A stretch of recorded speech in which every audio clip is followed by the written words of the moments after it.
qui n'ont soit manqué ou qui auront besoin dans un futur rapproché. Alors, c'est avec grand plaisir aujourd'hui que nous vous accueillons. Savez-vous que depuis le début de la pandémie, le RGA a travaillé en étroite collaboration avec le Dr. Etches et son équipe, mettant la santé des citoyens en priorité, ainsi que l'appui et les droits de nos entrepreneurs.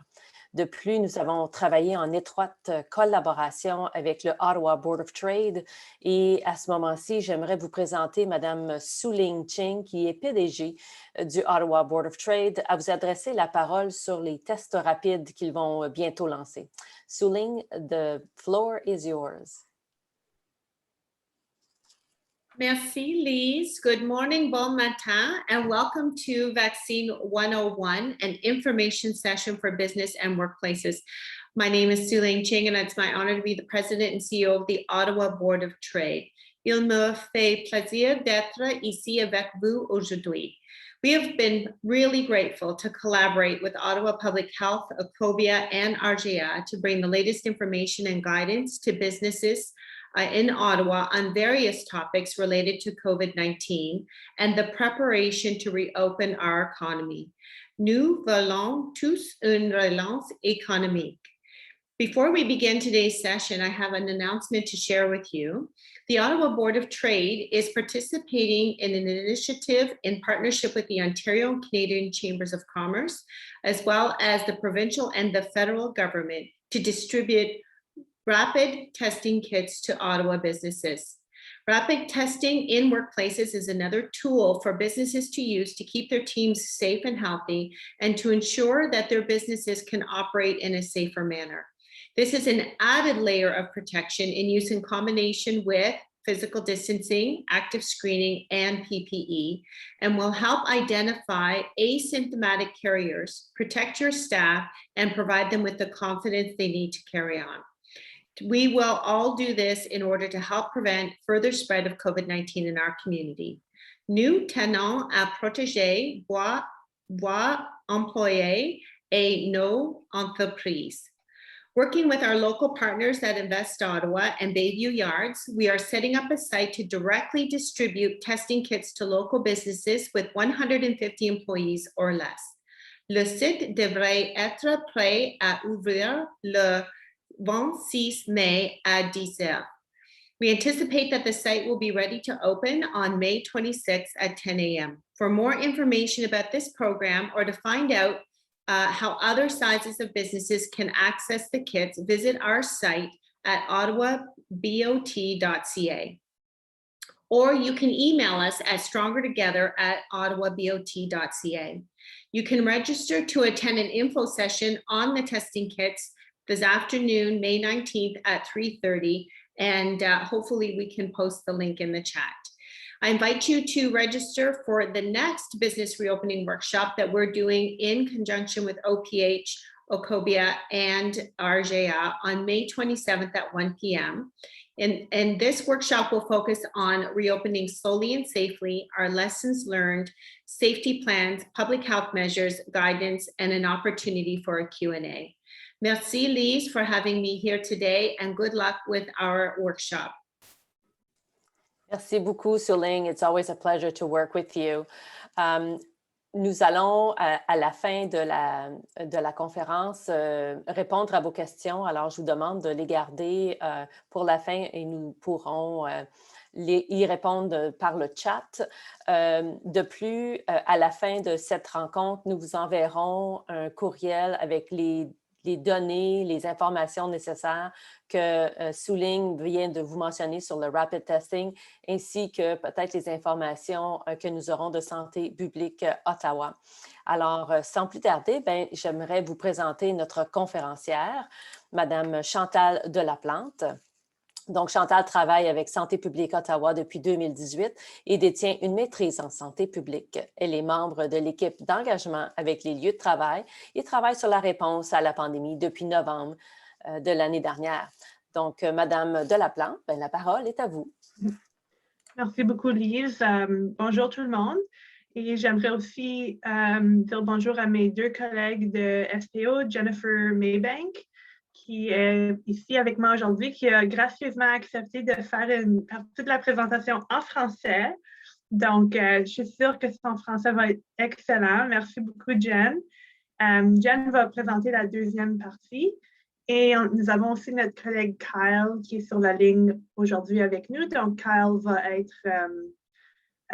va partager des liens pertinents avec vous dans le chat à fur et à mesure que la présentation se déroule et que je les mentionne. Il va les mettre là pour vous. Pour les questions, notez-les, mettez-les dans le chat. Et à la fin de la présentation, Lise, notre MC pour aujourd'hui, pourra les lire pour nous et je vais les répondre du mieux que je peux. Et sans plus tarder, commençons la présentation pour aujourd'hui. Donc, puisque c'est enregistré aujourd'hui, j'aimerais seulement commencer par dire que les renseignements fournis dans cette présentation sont dernièrement mis à jour le 17 mai 2021. La situation change de jour en jour. Donc, pour les dernières nouvelles, vous pouvez consulter notre site web à www.santépubliqueottawa.ca/COVID-19. Et j'aimerais aussi commencer cette présentation par rendre hommage au peuple algonquin, Anishinaabe, et souligner que la ville d'Ottawa réside sur son territoire traditionnel non cédé. Je tiens également à exprimer mon respect pour tous les peuples des Premières Nations, ainsi qu'aux peuples inuits et métis, à leurs aînés et à leurs ancêtres, pour la précieuse contribution qu'ils ont apportée et apportent encore à notre pays. Les objectifs pour aujourd'hui, d'abord, j'aimerais partager de l'information sur le plan de vaccination pour Ottawa et sur la sécurité des vaccins, comment faire votre rendez-vous, à quoi s'attendre, etc. Et deuxièmement, nous allons partager des conseils pratiques pour renforcer la confiance dans les vaccins COVID-19 spécifiques aux employeurs et aux employés dans les milieux de travail.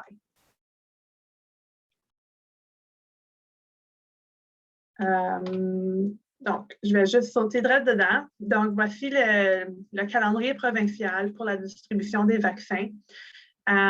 C'est plus tellement pertinent maintenant, étant donné qu'à partir de hier, tout le monde âgé de 18 ans et plus peuvent maintenant faire leur rendez-vous pour le vaccin. Et ça inclut les gens qui ont présentement 17 ans, mais qui vont avoir 18 ans en 2021. Donc, tous ces gens-là peuvent faire un rendez-vous.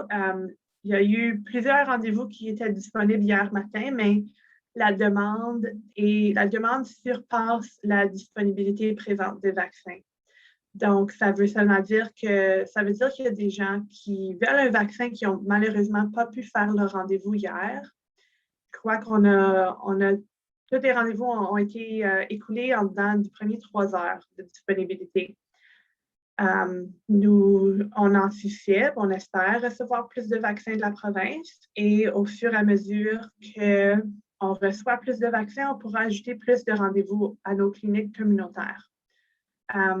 Les nouvelles pour quand d'autres vaccins vont devenir disponibles à Ottawa, ça va être partagé dans l'infolettre mais il y a 2 infolettes. Il y a l'infolette de la ville. Mon collègue Kyle va mettre le lien pour vous enregistrer dans le chat. Et il y a aussi l'infolettre, notre bulletin de nouvelles des opérations communautaires. Donc ça, c'est où vous pourriez trouver des informations encore plus spécifiques au milieu de travail. Donc, il y a un peu d'infos qui se répètent, mais ça ne fait jamais de tort d'avoir la même information de différentes façons à différents moments. Ça colle un peu mieux et en plus, il y a de l'information de surplus directement visée pour vous en tant qu'employeur. Donc, j'aimerais aussi dire que je sais que vous avez sûrement aussi des employés qui sont en bas de l'âge de 17 ans et la semaine du 31 mai, donc tout début juin, les jeunes de 12 à 17 ans seront aussi éligibles pour faire leur rendez-vous de vaccin. Donc, c'est des super bonnes nouvelles et on va parler prochainement de comment ou juste faire le rendez-vous, où aller pour faire ça. Mais d'abord, j'aimerais toucher sur ce qui a trait aux travailleurs essentiels qui habitent hors province. On est très proche du Québec, donc il y a plusieurs gens qui résident au Québec, mais qui travaillent en Ontario. Et ces gens-là peuvent faire leur rendez-vous pour être vaccinés ici à Ottawa. Il faut juste que ça soit fait avec Santé publique Ottawa par téléphone. Donc, ils peuvent appeler notre ligne de réservation, c'est le 613-691-5505. S'ils sont travailleurs essentiels éligibles. Donc, les travailleurs essentiels éligibles sont ceux qui sont listés dans le groupe 1 et le groupe 2 dans le cadre de la province. Donc, encore une fois, je vais demander à mon collègue Kyle de mettre le lien pour la pleine liste de tous les travailleurs essentiels éligibles dans le chat. Si vous avez des gens qui habitent au Québec, vous pouvez leur laisser savoir s'ils sont éligibles ou non pour faire leur vaccin à Ottawa. Et vraiment, ça ne dérange pas s'ils font leur rendez-vous ici à Ottawa ou chez eux au Québec. L'option est là s'ils veulent faire leur rendez-vous à Ottawa, si c'est plus pratique pour eux, si ça fait mieux dans leur journée de travail. Et aussi, on encourage les gens à prendre le premier rendez-vous qui est disponible. Donc, s'ils peuvent avoir un rendez-vous à Ottawa avant d'avoir un rendez-vous au Québec, je leur encouragerais de prendre le premier rendez-vous disponible. Donc, ça inclut les gens qui travaillent en tant que bénévoles, les étudiants qui font des placements et les gens qui travaillent à temps partiel. Ça n'inclut pas cependant les gens qui peuvent travailler de la maison ou qui travaillent principalement de la maison. Et en termes de preuves, si vous voulez de confirmer leur statut, ça va seulement être une question posée au téléphone au moment de la réservation. Les gens ne vont pas être demandés d'apporter une preuve écrite à la clinique de vaccination ou de soumettre une preuve écrite avant le rendez-vous. Donc maintenant, comment faire votre rendez-vous? Ça commence à être un peu plus clair à mesure que l'éligibilité agrandit. Donc, la façon la plus, je vais dire la plus simple, pour moi, c'est la plus simple, c'est d'aller à travers le portail provincial parce que maintenant, tout le monde 18+ peuvent réserver à travers le portail provincial pour avoir un rendez-vous à toutes nos cliniques communautaires. Donc, ici, c'est un hyperlink. Donc, je vais partager les diapos avec vous après. Donc, vous pourriez aller voir sur le portail provincial, faire votre rendez-vous là.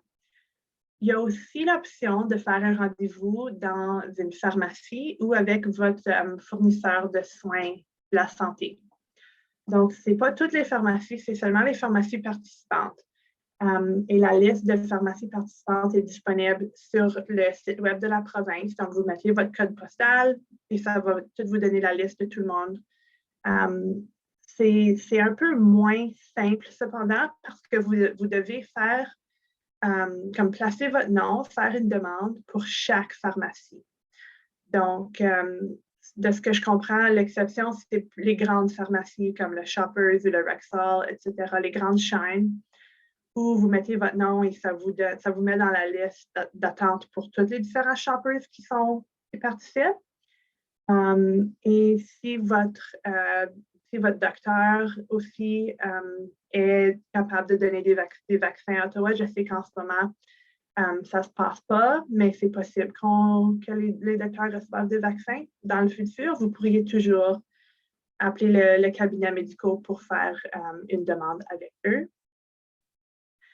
Et la dernière option, c'est pour les gens qui ont besoin des accommodations d'accessibilité un peu plus spécifiques. Donc, c'est d'appeler Santé publique Ottawa, ici encore à notre ligne de vaccin, donc 691-5505. Si les gens n'ont pas de carte d'assurance santé de l'Ontario, donc ça peut être quelqu'un qui a perdu sa carte, quelqu'un qui est travailleur temporaire, comme quelqu'un qui est ici pour travailler sur, disons, une ferme pour quelques mois, ou quelqu'un qui est nouvellement arrivé au Canada, qui n'a pas encore eu cette pièce-là de documentation. Tous ces gens-là peuvent appeler SPO, ils vont être donnés un numéro temporaire pour être capables de faire leur rendez-vous.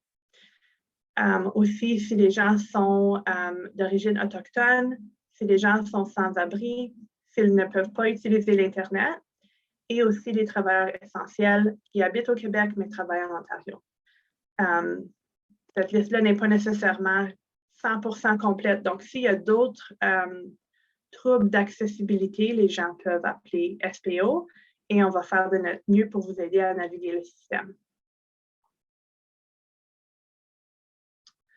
Donc, une autre chose qui est très importante pour vous en tant qu'employeur, c'est que vous avez l'opportunité d'aider les gens à faire leur rendez-vous pour eux. Donc, si vous travaillez avec des gens et vous savez qu'ils sont peut-être un peu plus incertains de comment faire leur rendez-vous ou ils n'ont peut-être pas le temps de le faire, ils n'ont peut-être pas accès à l'Internet dans leur temps libre à la maison, vous pouvez faire le rendez-vous pour eux, c'est super simple. Vous avez seulement besoin de leur consentement verbal. Aucune preuve écrite est requise. Vous auriez besoin de certaines informations d'eux, donc leur numéro de carte santé, leur code postal, leur nom, leur numéro de téléphone et une adresse courriel. Ça peut être la vôtre ou la leur s'ils en ont une.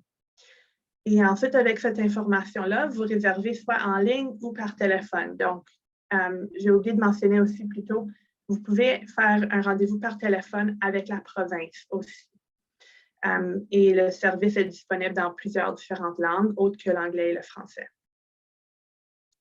Donc, ensuite, après que le rendez-vous est fait, vous partagez l'info avec la personne.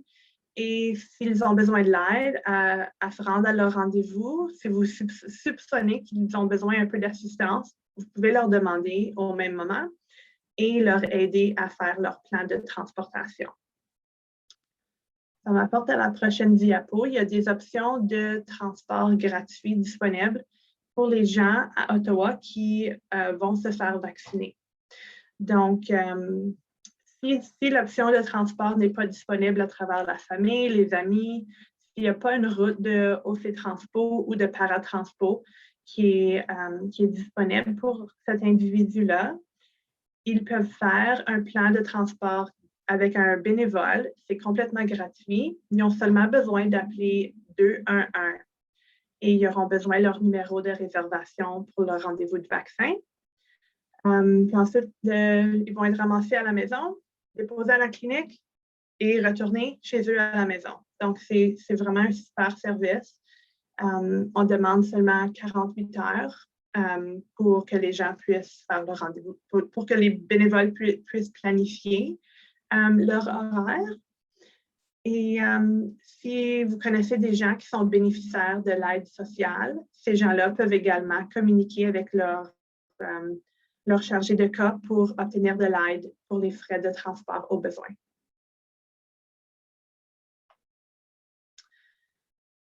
Donc, en tant qu'employeur, vous recevez sûrement des questions vis-à-vis la sécurité des vaccins. Et les prochaines quelques diapos, c'est pour vous donner l'info pour être capable de partager ça ici avec vos employés, pour leur donner vraiment de l'information qui est basée sur les données probantes pour que les gens puissent faire la meilleure décision pour eux. Donc, est-ce que les vaccins sont sûrs? Le 17 mai, près de 1,5 milliard de vaccins contre la COVID-19 ont été administrés dans le monde entier. Au Canada, aux États-Unis, en Inde, en Chine, en Europe, vraiment dans plusieurs différents pays où la population est très diverse. Et ces données du monde réel continuent d'appuyer l'utilisation des vaccins chez toutes les personnes, quelle que soit leur origine ethnique. La grande majorité des vaccins qui sont distribués aussi, c'est des vaccins à mRNA, tels que Pfizer et Moderna, et aussi des vaccins viral vector, tels que Janssen et AstraZeneca. Et vraiment, ce que les données probantes nous montrent, c'est que les vaccins approuvés, ils sont sûrs et ils sont efficaces pour empêcher les gens de tomber gravement malades et de mourir de la COVID-19. et aussi pour rassurer les gens que le vaccin n'est pas fabriqué à partir d'un virus vivant. Donc, le vaccin ne peut pas donner la COVID-19 à quelqu'un, c'est impossible. Et je vais toucher un peu plus sur la sécurité d'AstraZeneca spécifiquement, étant donné que ça a été beaucoup discuté dans les médias dernièrement. Et il y a sûrement des gens chez qui ça a fait un impact. Donc, oui, à partir du 11 mai, la province a arrêté la distribution des premières doses de AstraZeneca. Mais avant le 11 mai, les risques d'une conséquence grave d'une infection avec la COVID-19 étaient beaucoup, beaucoup plus élevés que le risque d'avoir un caillot sanguin en tant qu'effet secondaire du vaccin AstraZeneca. Donc, le bénéfice du vaccin était beaucoup, beaucoup plus grand que le risque d'un caillot sanguin. Mais les taux de COVID-19 ont commencé à baisser avec les gens qui restent à la maison, les gens qui se font vacciner de plus en plus. Et, désolé, il y a des erreurs de frappe ici sur la diapo que je vois maintenant, mais et le risque d'un caillot sanguin et de conséquences graves avec un vaccin AstraZeneca a augmenté. Donc, c'était plus haut qu'originalement prévu. Donc, les deux indicateurs, les cas qui baissent et le risque qui augmente, les gens le gouvernement a fait la décision de poser la distribution d'AstraZeneca pour ces raisons-là et aussi parce que on a plus de vaccins de mRNA qui sont disponibles maintenant. Donc, il y a une option qui pose un plus petit risque à la santé des gens. Donc, la décision, elle a vraiment été faite pour être extra sécuritaire, pour vraiment prendre soin de la santé des gens et faire attention à la sécurité des gens. Je vais toucher un peu avant de sauter à la prochaine diapo sur les deuxièmes doses pour AstraZeneca parce que je sais qu'il y a des gens qui ont pris le vaccin et ils ont certainement fait la bonne décision pour se protéger quand ils ont pris le vaccin. Donc, merci d'avoir fait ça si vous êtes une des personnes qui a pris AstraZeneca. Pour les deuxièmes doses, en ce moment, il y a des études, des essais cliniques qui se passent en Europe pour voir si les gens qui ont eu AstraZeneca pour la première dose peuvent ensuite recevoir un différent vaccin pour leur deuxième dose. Et le Canada va suivre les essais cliniques pour prendre une décision pour notre contexte ici localement. L'intervalle de temps est quand même recommandé à être de 4 mois entre la première et la deuxième dose.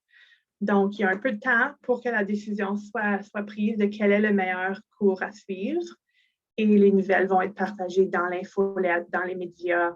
Les gens vont être aussi avisés par la pharmacie où ils ont reçu leur dose d'AstraZeneca. Donc, la personne qui vous a vacciné va vous appeler pour vous donner l'info sur votre deuxième dose quand le temps viendra. En ce qui a trait des variantes préoccupantes, sont devenues pas mal prévalentes ici dans la communauté. Je crois que c'est au-delà de 90 des cas, c'est des cas de la variante. Donc, oui, ça vaut quand même la peine d'être vacciné, même si les variantes sont beaucoup plus prévalentes qu'ils l'étaient avant. Basé sur les données qu'on a en ce moment, les vaccins qu'on utilise actuellement sont efficaces ou au moins partiellement efficaces contre les variantes. Donc, ça vaut certainement la peine quand même de se faire vacciner, puisque c'est la meilleure ligne de défense qu'on a contre la COVID-19 en ce moment. Maintenant, discutons un peu de ce que vous pouvez faire en tant qu'employeur. C'est quoi votre rôle exactement pour encourager vos employés à se faire vacciner? Donc, on sait que plusieurs employés se fient à leur employeur et à leur lieu de travail pour obtenir les nouvelles sur la COVID-19. Vous avez un rôle important à jouer pour partager de l'information sur la sécurité, l'accès et l'éligibilité au vaccin. Et l'importance de ça, c'est vraiment d'encourager les vaccins au travail pour réduire les absences des employés pour cause de maladie et assurer une productivité soutenue. C'est aussi pour garder les employés en bonne santé en empêchant les employés de contracter la COVID-19 et aussi de rehausser le moral au travail. Et comment est-ce que vous pouvez supporter les employés exactement? Donc, premièrement, parlez de ce que vous avez appris aujourd'hui avec vos amis, votre famille, vos employés et vos collègues. Partagez les nouvelles.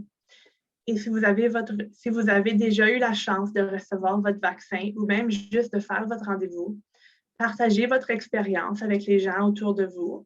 C'est vraiment une bonne nouvelle à partager et ça montre aux gens qui sont proches de vous que vous avez confiance et vous êtes en tant qu'employeur dans une position, je vais dire une position d'influence parmi vos employés dans le lieu de travail. Donc, vous avez vraiment la chance de mener par exemple.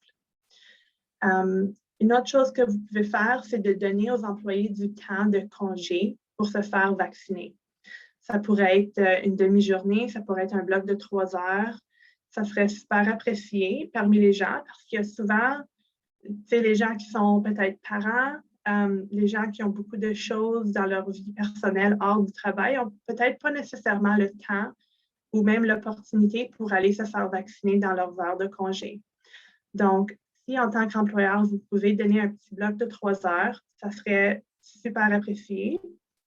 Une autre option, c'est d'échelonner les quarts de travail en raison des rendez-vous de vaccins. Donc, modifier les shifts un petit peu plus. Parler de vaccins au travail, consultez notre page web, abonnez-vous à nos infolettres et partagez ça avec vos employés. Et numéro 5 et 6 vont ensemble ici. C'est vraiment de ne pas déprécier ou ne pas faire honte aux gens qui ont des questions ou des préoccupations au sujet des vaccins. On veut vraiment démontrer de la compassion et de l'empathie. Par exemple, si quelqu'un dit qu'ils n'ont pas intention à prendre le vaccin, sois curieux de pourquoi ils te disent de pourquoi ils ne veulent pas prendre le vaccin. Donc, tout le monde a leurs propres croyances et leurs propres attitudes.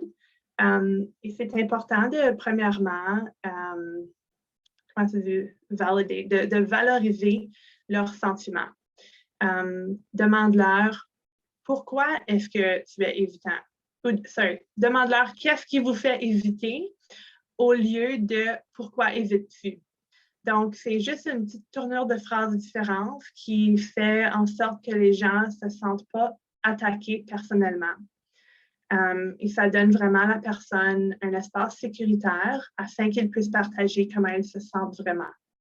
Ça l'aide à bâtir la confiance avec la personne. Et ensuite, ça vous donne une opportunité de partager l'information au sujet des vaccins avec eux. Et ils vont être plus portés à vous écouter s'ils vous font confiance. Souvenez-vous que ce n'est pas votre travail de convaincre les gens de se faire vacciner. Votre travail, c'est de partager l'information et de les encourager. Mais personne n'aime se faire dire quoi faire. Donc, les gens ont vraiment besoin de vouloir se faire vacciner eux-mêmes afin d'aller faire leur rendez-vous. Quand les gens vous demandent pourquoi est-ce que je devrais me faire vacciner, voici certaines réponses que vous pouvez partager avec eux. Donc, vraiment, le plus rapidement qu'Ottawa devient vacciné, le plus rapidement qu'on peut retourner à la normale. Donc, à mesure que les rendez-vous deviennent disponibles, j'encourage vraiment tout le monde de faire un rendez-vous et de s'informer aussi préalablement s'ils ont des questions au sujet de la vaccination. Une autre raison, c'est que plus d'entreprises pourront rouvrir et certaines mesures de santé publique pourront être réduites. Nous pourrons engager dans plus d'activités avec d'autres en dehors de notre foyer. Donc, on pourra voir nos amis, on pourra aller peut-être s'asseoir sur un patio, on pourra aller flâner dans un parc, faire plein de choses qui nous apportent vraiment beaucoup de plaisir. Et d'une façon personnelle, les gens qui sont vaccinés se protègent contre une maladie grave et du décès dû à la COVID-19. Et ça l'aide aussi à protéger la communauté en réduisant la pression sur le système de santé. Les gens qui sont peut-être âgés 20 à 40 ans, 20 à 30 ans, se sentent en super bonne santé. Ils se sentent peut-être pas nécessairement comme si la COVID-19 va les affecter d'une façon sévère. Mais c'est possible, ça arrive et on le voit. Donc, tu ne sais jamais comment la COVID-19 va t'affecter. Tu peux être en bonne santé ou en méchante santé. Ça peut avoir un effet très sévère. Et du côté de protéger la communauté, le système de santé a été sous beaucoup de pression depuis le début de la pandémie. Et des gens qui ont des rendez-vous et des chirurgies, ça a été tout repoussé. Donc, il y a vraiment un grand impact communautaire. Et si les gens peuvent se faire vacciner, les choses pourront réouvrir et ça va alléger la pression sur le système de santé qui serait vraiment bien.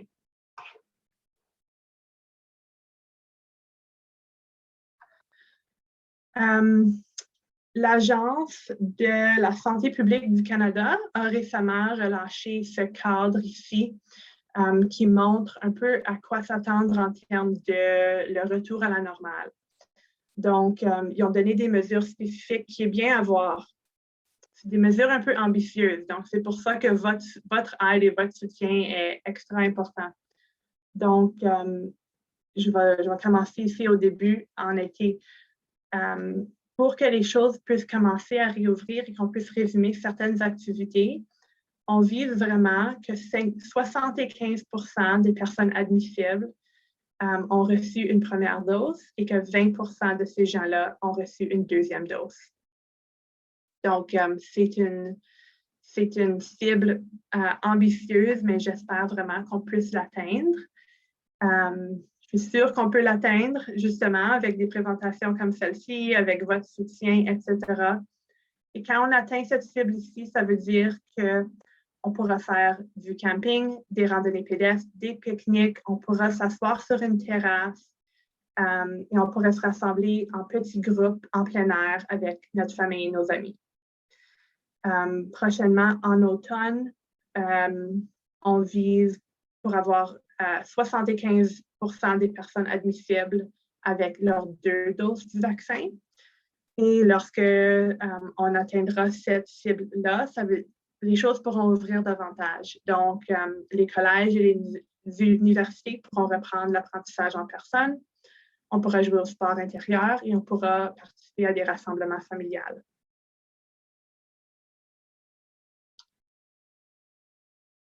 Ensuite, OK, retourner au travail après la vaccination. Je sais que vous faites dans votre lieu de travail des dépistages au début de chaque quart de travail.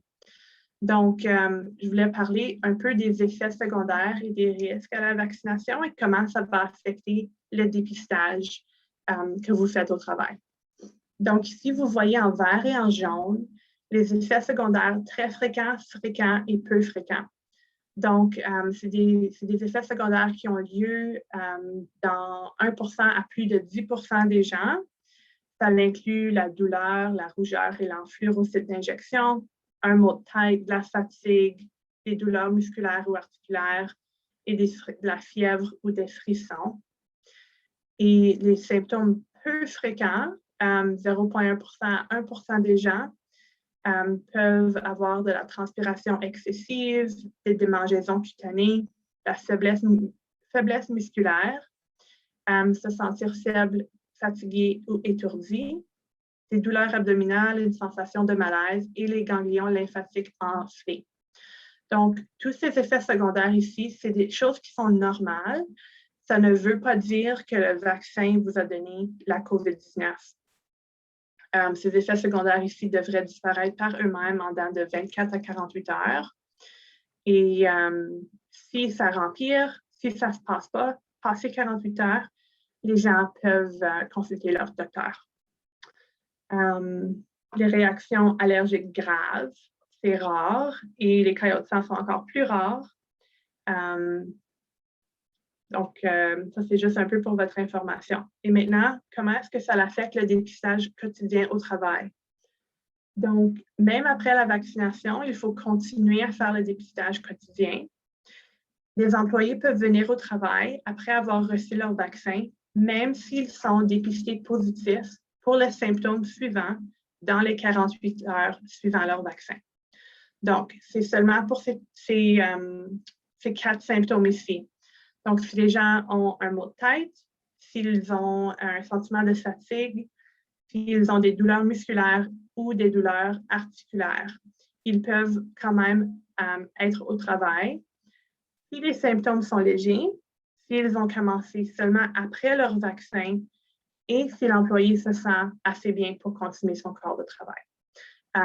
Donc, ça serait dans les 48 heures suivant le vaccin. Si les gens sont positifs pour ces symptômes-là, au-delà de 48 heures suivant leur vaccin, ils vont être encouragés de rester à la maison. Donc, si les symptômes s'aggravent ou durent plus de 48 heures, les gens restent à la maison. Si les symptômes interfèrent avec la capacité à effectuer les activités habituelles, si les gens présentent un autre symptôme de la COVID-19 autre que ceux mentionnés, donc des symptômes respiratoires, perte de l'odeur, perte du goût ou une fièvre, les gens vont être demandés de rester à la maison. Et si la personne a été en contact étroit avec une personne positive au COVID-19 dans les 14 derniers jours. OK. Donc, merci beaucoup. Je vais maintenant passer la parole à Jennifer qui va vous apporter à travers notre trousse de vaccins à la... Je ne peux pas voir tout le titre parce que j'ai mon écran, j'ai l'affaire de Zoom dans mon chemin. Mais Jen, je te passe la parole. Merci Chantal. Donnez-moi un instant pendant que j'essaie de partager mon écran.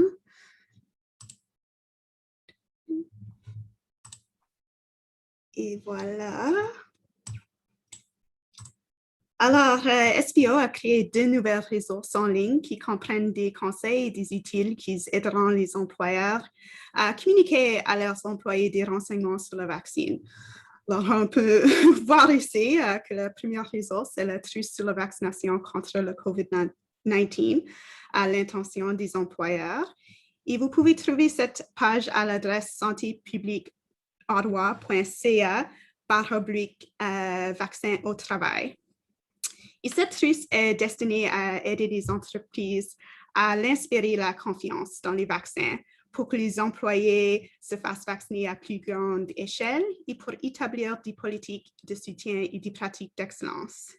Il s'agit aussi d'un point d'accès unique aux liens vers Santé publique Ottawa et aux ressources provinciales sur les vaccins.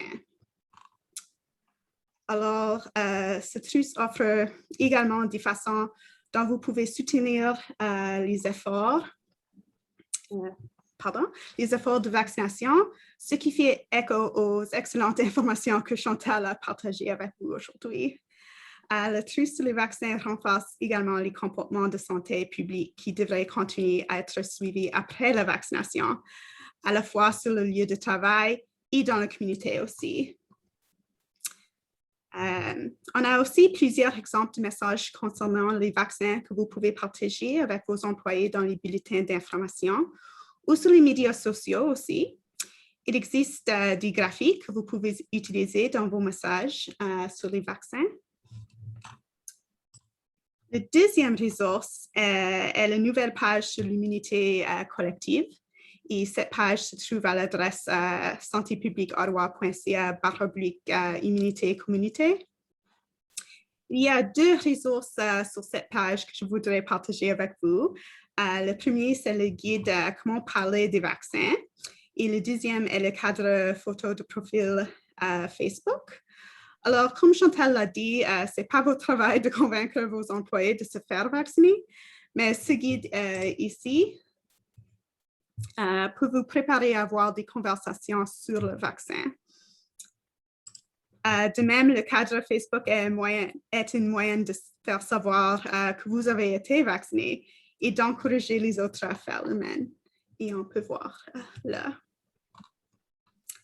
Alors, ça, c'est les deux ressources et on vous remercie beaucoup d'avoir pris le temps de vous joindre à nous pour la présentation aujourd'hui. Il est maintenant, je pense, temps de passer à la session de questions et réponses si notre MC est prêt. Merci Jennifer, merci Chantal, une excellente présentation. Je pense que notre devoir est aussi d'informer ceux qui ne sont pas ici.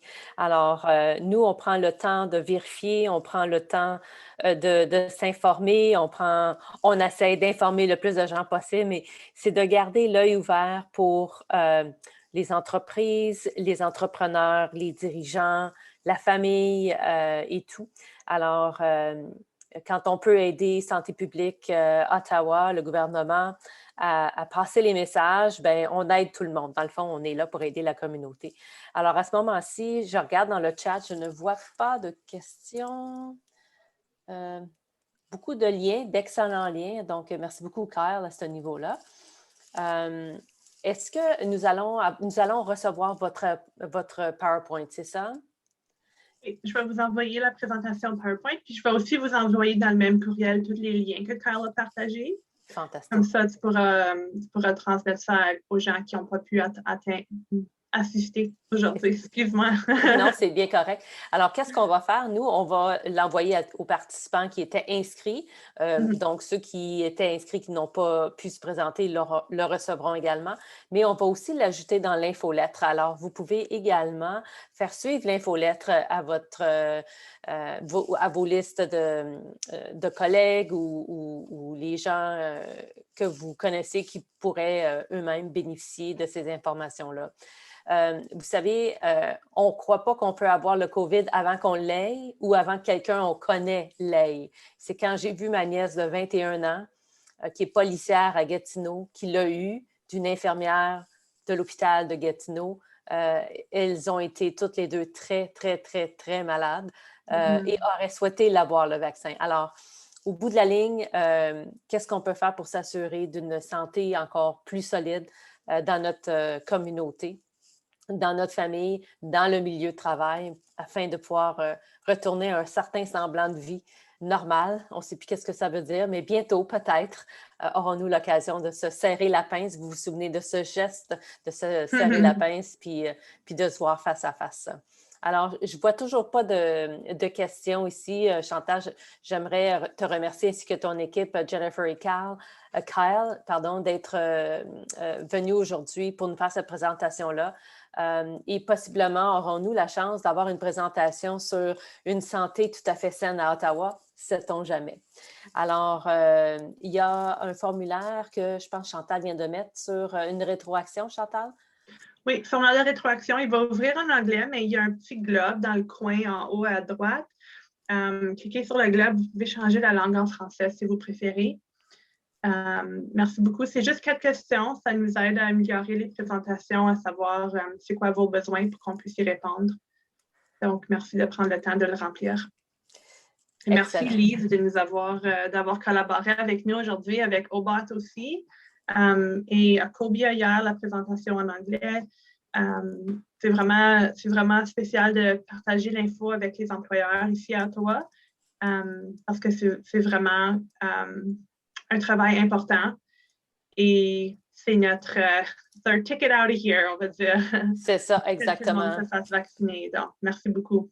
Plaisir. Puis j'ai oublié d'ajouter que dans tout ce que nous allons vous envoyer, incluant tout ce qui est sur le vaccin, ce sera aussi les informations sur les tests rapides du Ottawa Board of Trade. Alors, merci encore pour tout. Je vous souhaite un agréable après-midi. Puis merci pour tout ce que vous faites, Santé publique Ottawa. C'est vraiment génial. Puis on apprécie tous vos efforts, toute votre énergie à vous assurer que la communauté soit en santé. Merci beaucoup tout le monde. Passez une belle journée. Merci Lise.